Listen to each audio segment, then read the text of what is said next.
Kang abdi bade tumaros kapungkur abdi ekah ngan teterang umur si embe atawa domba teh di bawah satahun.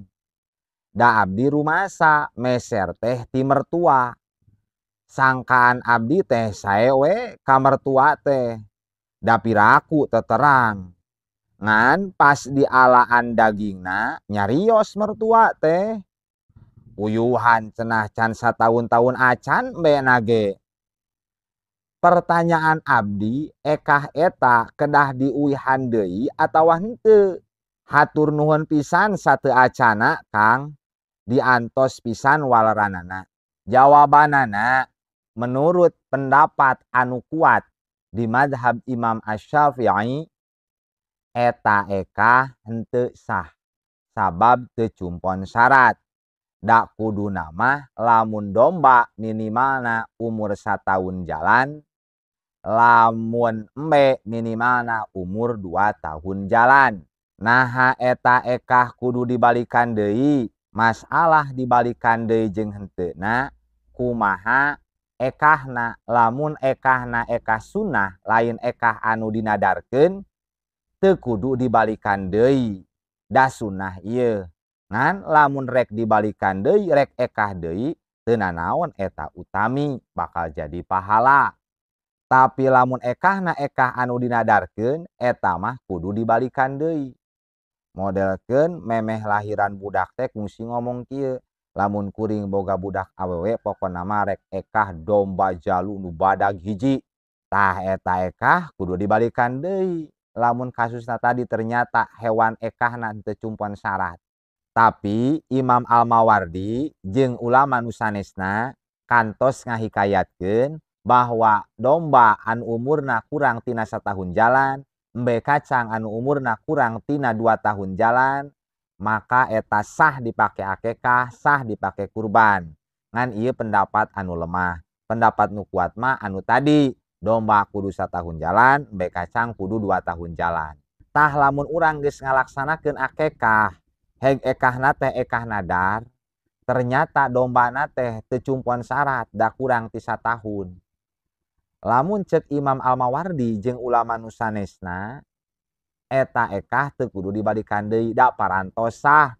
Sok sanajan eta domba kurang tina satahun sah-sah bae.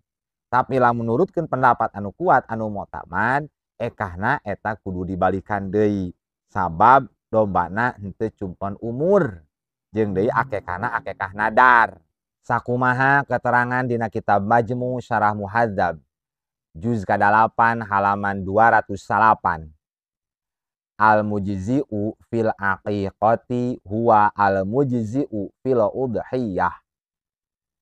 Hewan anu sah dipake akikah aturanana sami sareng hewan anu sah dipake kurban.